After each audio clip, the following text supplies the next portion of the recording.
여러분, 오늘 이야기는 베드로와 예수님이 처음 만나는 장면이죠. 이 누가복음 5장 말씀은 참 너무 아름다운 이야기예요. 밤새도록 베드로가 고기를 잡았는데 한 마리도 못 잡았어요. 베드로뿐만 아닙니다.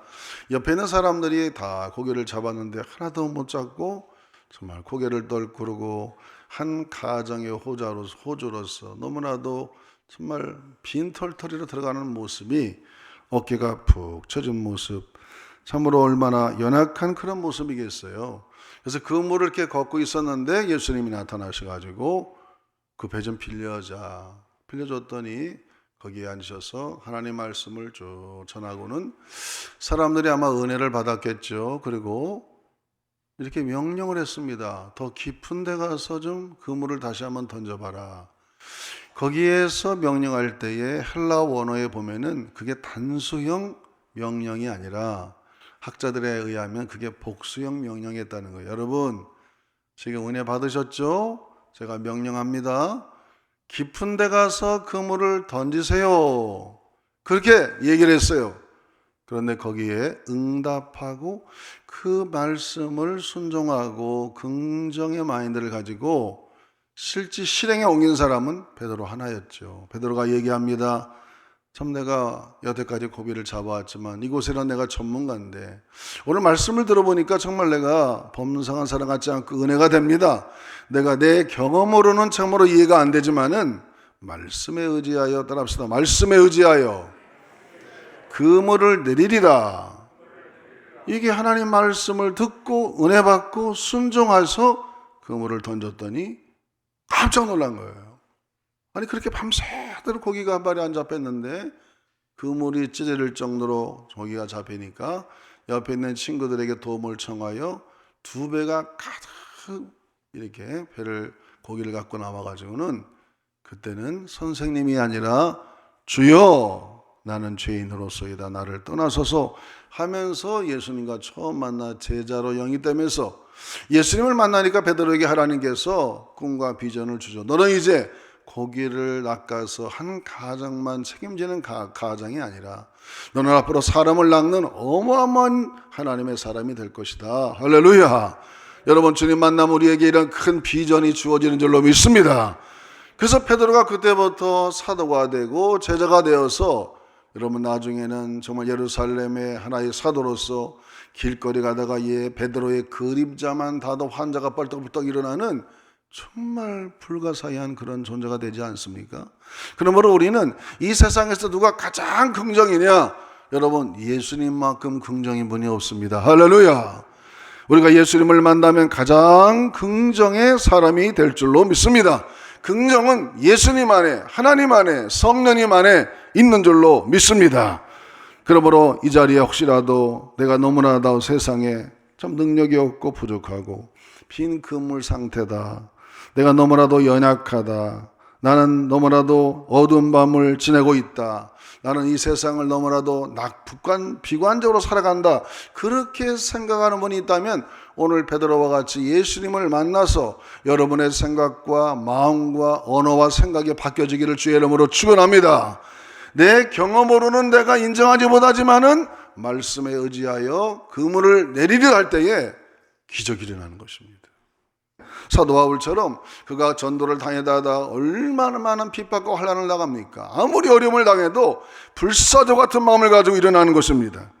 사도 바울의 신앙의 고백을 보면은 고린도후서 4장을 이렇게 말씀합니다. 고린도후서 4장 우리 같이 읽어보겠습니다. 8절과 9절 말씀. 우리가 사방으로 우겨싸움을 당하여도 쌓이지 아니하며 답답한 일을 당하여도 낙심하지 아니하며 박해를 받아도 버림받지 아니하며 거꾸로 트림을 당하여도 망하지 아니하고 그랬어요. 여러분, 바울 사도는 좋은 복음을 전한다고 얼마나 많은 고통과 환난과 압박이 많았는지 모릅니다. 이 코로나에 비하겠어요. 그런 어려움 속에서도 하나님이 그 안에서 항상 긍정의 마인드를 주고 성령이 충만하니까 그런 모든 어려움을 능히 이겨낸 줄로 믿습니다. 그래서 잠언서 24장 16절에 보면은 대저 의인은 7번 넘어질지라도 다시 일어난다. 할렐루야.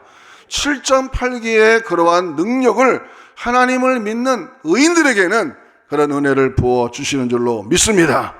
이 코로나가 금세 끝나지 않고 얼마 갈지 우리는 알 수가 없습니다. 그러나 우리는 지금 이 순간에도 우리가 행복하고 은혜롭고 또 긍정의 마인드를 살아가려면 한 세 가지가 필요한데, 첫째는 우리가 좋은 자아상을 가져야 되겠죠. 따라합시다. 예수 믿으면 좋은 자아상을 갖게 돼 있다. 여러분, 베드로도 만약에 예수님 안 만났으면은 그냥 자연인으로 태어나가지고 고기 잡고 한 가정의 가장으로 살다가 사라져버리면 우리가 그 사람의 이름을 기억할 필요가 없어요. 시몬이라는 사람을. 그러나 그가 역사 가운데 하나님의 아들 예수님을 만나가지고 그에게 고기 잡는 어부뿐만 아니라 사람을 낚는 어부가 되어서 하나님 예수님에 따라다니는 수제자가 되고, 나중에는 많은 영혼을 구원하고, 그래서 나중에는 십자가를 거꾸로 매는 그런 하나님의 영광스러운 일을 했기 때문에 이 세계에 베드로를 모르는 사람이 없어요.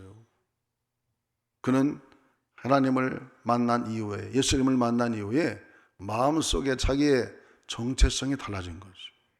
우리가 예수님 만나면 우리의 자아와 정체성이 달라지는데, 어떻게 달라지느냐?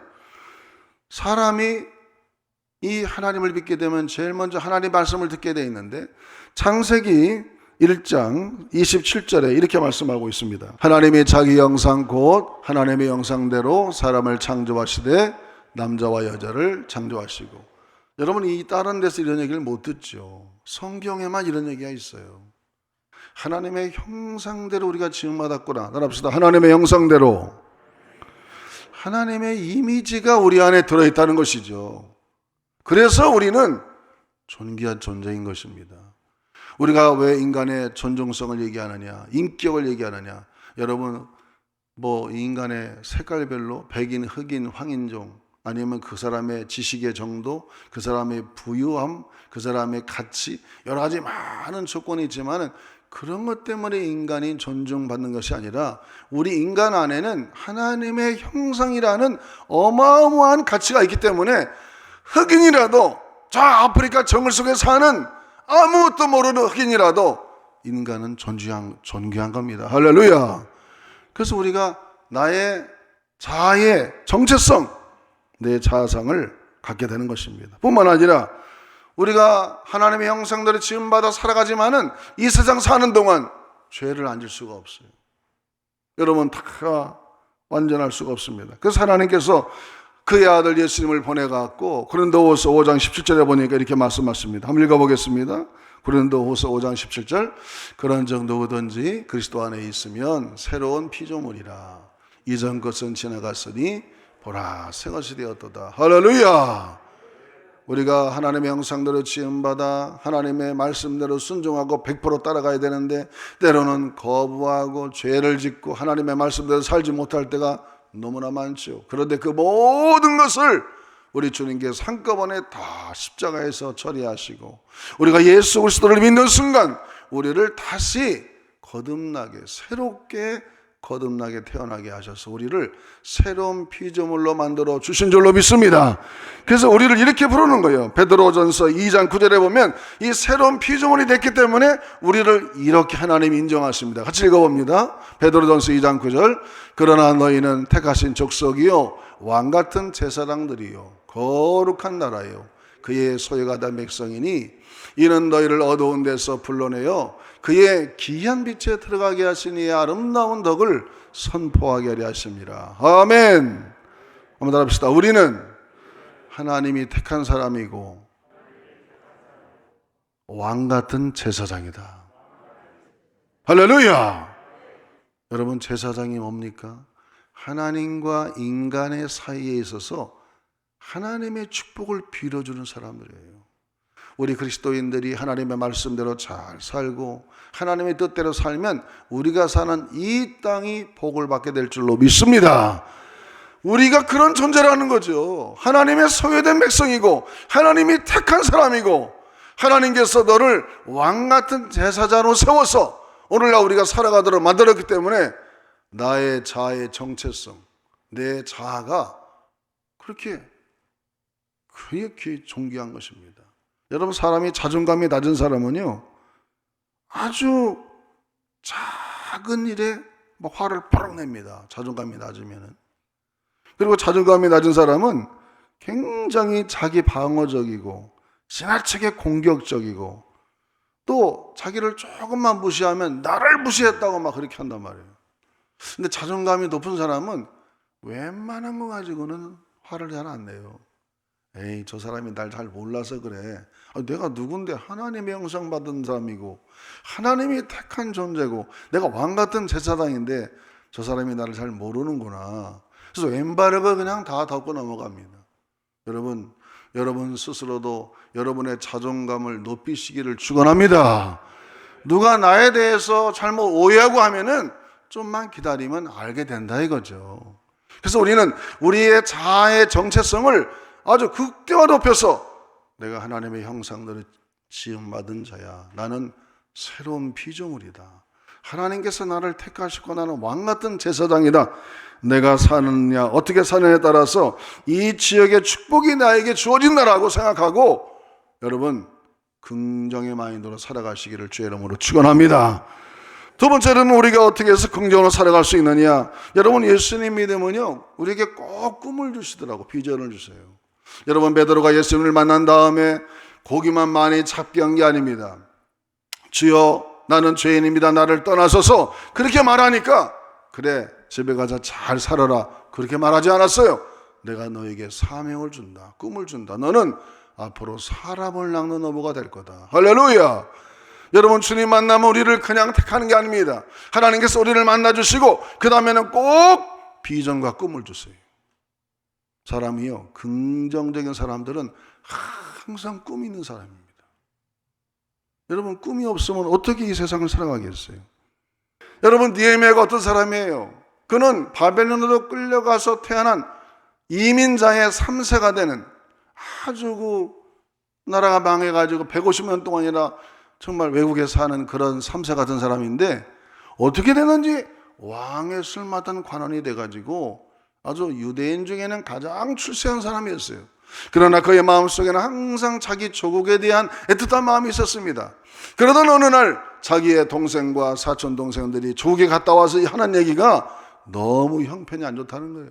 그래서 그가 그 소리를 듣는 순간 꿈과 비전을 갖습니다. 막 눈물로 통곡하며 회개하면서 기도하고 하나님 나에게 그런 기회를 달라고 기도하고 생각하니까 어느 날 아닥사스다 왕이 황후와 함께 왔다가 이 느헤미야의 얼굴을 보면서 어찌 네 안색이 요즘이 안 좋다 그러면서 대화하면서 조국에 가서 봉사할 수 있는 기회를 주어서 가서 52일 만에 성을 건축하고 총 이뤄도 15년 동안 그 조국을 잘 돌봐줘서 여러분 리더십을 공부하는 사람은 이 느헤미야가 거의 텍스트가 되는 그런 놀라운 하나님의 사람이 된 것입니다.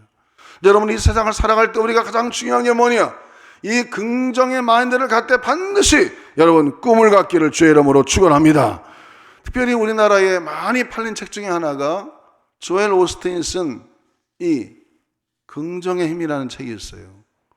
원래 그 책 이름은 Your Best Life예요. 당신의 최선의 삶. 그게 원래 제목이에요. 그래서 번역할 때 번역하는 사람이 아마 이 책을 다 읽어보고는 인생에서 최선의 삶은 긍정으로 살아가는 거구나.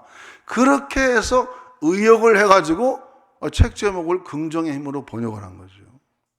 여러분 인생에서 최고로 잘 살아가는 방법이 뭘까? 뭐라고요? 긍정으로 살아가는 거예요. 이 최선의 삶에는 7가지의 챕터가 있는데 다시 한번 소개 여러분 올립니다. 우리가 어떻게 해서 인생을 최선의 삶을 살아갈 수 있느냐? 첫째는요, 꿈을 가지라. 꿈을 가지라. 꿈을 가져라. 두 번째는 뭐냐? 건강한 자아상. 너무나도 오늘 설교와 유사하잖아요. 사람이 꿈이 있고 자기가 건전한 자아상이 있어야 되고 그 다음에는 이게 중요해요. 생각과 말의 힘을 인정할 줄 알아야 돼요. 따라합시다. 생각과 말의 힘을 인정하자. 그러니 얼마나 생각이 중요하단 말이에요. 내가 긍정적인 생각을 해서 말로 뱉었더니 그게 이루어지더라 이거예요. 그러니 우리가 나쁜 생각, 부정적인 생각을 하면은 부정적인 말을 하게 되면 그게 이루어질 거 아니에요. 이 조엘 오스틴이 쓴 것 중에 이 생각과 말의 힘을 인정하라. 우리나라 옛말에도 말이 씨가 된다는 말이 있잖아요. 너무나 동서양이 똑같아요. 성경에도 내가 사람의 복록이 내 입술에 달렸다 이렇게 말씀하시는 것처럼 우리가 생각과 말이 얼마나 중요한 말이에요. 여러분, 그러므로 여러분 마음속에 항상 예수님의 영으로 충만하여서 여러분의 생각이 긍정적이 되기를 주의 이름으로 축원합니다. 네 번째로는 과거의 망령으로부터 벗어나라. 너무 과거에 집착하지 마세요.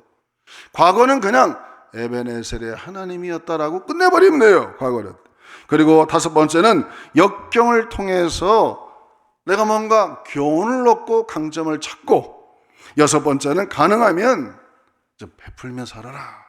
그리고 마지막이 뭐냐? 언제나 행복을 선택해라. 한번 합시다. 언제든지 행복을 선택하라. 여러분, 행복은 주어지는 걸까요? 선택하는 것일 걸까요? 한번 답을 해보세요. 행복은 주어지는 거예요? 선택하는 거예요? 선택하는 겁니다. 지금 여러분은 행복이 앞에 쫙 깔려 있어요. 지금 내가 행복을 선택하면 행복한 사람이 되는 거고, 내가 불행을 선택하면 불행한 사람이 되는 거예요. 모든 걸 다하게 긍정적으로 여러분 받아들이시기를 주의 이름으로 축원합니다. 그래서 우리는 항상 행복을 선택하는 거예요. 오늘도 여러분 이렇게 예배 드리시니 얼마나 감사해요. 할렐루야. 그래서 우리가 항상 행복을 선택하는 거예요. 그래서 우리가 이 세상을 사는 동안 정말 긍정적으로 살아가는 사람은 최선의 삶을 살려면 꿈과 자기의 좋은 사상을 가지고 여러분이 살아가시기를 주의 이름으로 축원합니다. 그래야만이 우리가 이 세상에서 승리하며 살아가는 거예요. 예수님은 항상 우리에게 너는 큰 자다. 내가 너를 통해 큰 일을 이룰 거야. 항상 우리에게 비전과 꿈을 주십니다. 그 비전과 꿈을 여러분도 하나님으로부터 받아서 꿈을 이루시기를 주의 이름으로 축원합니다. 마지막 세 번째는 우리가 이 긍정으로 살아간다는 것은 역시 기도해야만이 되는 거예요. 여러분, 베드로가 예수님을 따라다니다가 보니까 예수님의 삶의 특징이 뭔가? 새벽 미명에 꼭 한적한 곳에 가서 기도하고, 또 무슨 일만 있으면 낮에도 기도하고 저녁에도 기도하고, 평소 3년 동안 베드로가 예수님을 따라다니면서 배운 게 기도하는 걸 배웠어요. 예수님과 같이 있을 때는 잘 못했어요. 기도가 안 됐어요. 그러나 오순절 이후에 성령을 받은 이후부터 베드로도 예수님과 똑같이 기도하다 보니까 사도행전 3장에 보면은 베드로와 요한이 오후 3시경 9시경에 성전으로 올라가서 기도하러 올라가다가 안전뱅이를 봤는데 안전뱅이가 얘기합니다. 선생님, 날 좀 도와주세요. 그러니까 나는 근거는 없지만 내 안에 있는 예수의 이름으로 명하노니 일어나 걸으라 할 때에 그 안전뱅이가 뻘떡 일어났다. 그리고는 사도행전 5장에 보면은 얼마나 이 기도에서 하나님 은혜를 주었는지, 베드로가 지나가는 길목에 사람들이 이렇게 침상을 갖다 놨는데 베드로의 그림자만 닿아도 환자가 일어나는 정말 초유의 사건들이 일어나다 보니까 막 예루살렘 교회가 어마어마하게 부흥이 된 겁니다. 할렐루야. 이러한 기도함으로 말미암아 우리에게는 이 어떤 능력, 긍정적 사고가 생긴다는 것이죠. 여러분, 사실요, 기도하지 않고 은혜가 떨어져 보세요. 말부터 부정적이 돼. 에이, 그거 안 돼. 그런다고 되겠어? 이렇게 된다요. 그러나 열심히 기도해요. 우리가 지난주 5일 동안 특별 새벽 기도를 했잖아요. 많이 나오셨더라고요. 집에서도 온라인도 이렇게 실시간 보니까 많이 보고 계시더라고요. 어떤 분은 문자를 보내옵니다. 목사님, 이번 5일 동안 너무 은혜 많이 받았다고, 감사하다고. 저도 너무나 힘이 되는 거예요. 그래서 기도하고 나면은 사람들의 얼굴이 달라지고, 첫째는 생각이 달라져요. 긍정적인 마인드로. 할렐루야. 여러분, 기도해야만이 우리의 생각이 긍정적으로 바뀌어서 뭐든지 할 수 있다고 하는 그런 믿음이 있고 가능성이 생기는 거지, 기도하지 않으면 안 됩니다. 여러분, 베드로도 그렇게 기도했더니 나중에는 십자가를 거꾸로 메고 갈 정도로 용기 있는 그런 긍정의 사람이 된 것처럼, 여러분, 기도하는 그 시간을 꼭 하나님께 지키시기를 주의 이름으로 축원합니다. 빌립보서 4장 6절 7절 읽어보겠습니다. 빌립보서 4장 6절과 7절. 아무것도 염려하지 말고 다만 모든 일에 기도와 간구로 너희 구할 것을 감성을 하는 게 아니라 그리하면 모든 지각에 뛰어난 하나님의 평강이 그리스도 예수 안에서 너희 마음과 생각을 지키시리라. 여러분 기도하면요 염려 사라집니다. 혹시 내게 부정적인 생각, 걱정거리, 뭔가 이상하게 마음이 좀 안 좋아 그러면요 처음부터 기도가 잘 될 리가 없지. 그렇게 되면 찬송 먼저 부르는 거예요. 찬송하면 악한 영이 떠나갈 줄로 믿습니다. 여러분 지금도 악한 영 사탄들은 우리 믿는 사람들을 어떻게 해서든지 예배 생활 못하게, 신앙 생활 못하게 하려고 아주 우는 사자처럼 우리 믿는 자를 삼키려고 막 쫓아다닌다 이거예요. 여러분 기도 안 해보세요. 우리 영혼이 낙심이 돼가지고 은혜가 안 되면 점점점 다운돼서 이 부정적인 마인드가 내 마음을 다 억누르게 되면은 그 영혼이 핍절해지는 겁니다. 그래서 우리가 이 기도에서 영적 전쟁을 하고 어둠의 권세를 다 물리쳐서 성령으로 충만하게 되기를 주의 이름으로 축원합니다. 우리의 인생길은 수레바퀴에 짐을 가득 싣고 걸어가는 것인데 그 수레바퀴에 기름을 치지 않으면요 얼마나 소리가 나고 삐덕삐덕거리겠어요. 그러나 기도만 해가지고 성령의 기름을 다 쳐놓으면 아주 수레바퀴가 그냥 발랑발랑 돌아가서 쉽게 인생을 살아가는 것처럼 기도의 힘으로 승리하시기를 주의 이름으로 축원합니다. 마태복음 7장 7절을 크게 한번 읽어보겠습니다. 마태복음 7장 7절 말씀. 구하라 그리하면 너에게 주실 것이요 찾으라 그리하면 찾아낼 것이요 문을 두드리라 그리하면 너에게 열릴 것이다 그랬어요. 여러분 이 가을절 얼마나 좋은 계절입니까? 우울할 필요가 없어요. 부정적일 필요가 없습니다. 나는 행복을 선택하고 내 자상, 야 나는 하나님의 형상대로 지음받은 존재야. 하나님이 나를 새롭게 만드셨어. 하나님이 나를 택했고 나는 왕같은 제사장이야. 얼마나 내가 귀한 존재인데. 그리고 하나님께서 나에게 꿈, 이 코로나 한 1, 2년 계속, 앞으로 2년, 1년 계속 되는데 아무것도 안 하고 그냥 드문무칠하고 집에만 있으면 우울해지죠. 이 기간에 하나님이 나에게 뭘 원하실까? 그런 걸 찾아가지고 하나씩 하나씩 해나가고 그리고 열심히 기도하면 여러분 승리할 줄로 믿습니다. 구하고 찾고 문을 두드리는 자에게 힘이 있지. 이런 설교를 들었으면 내가 집에 가서 반드시 오늘 목사님 말씀 설계대로 내가 해야 되겠다. 그런 마음 갖고 여러분 긍정의 마인드로 이 2020년도와 또 앞으로의 세월 동안 승리하시기를 주의 이름으로 축원합니다.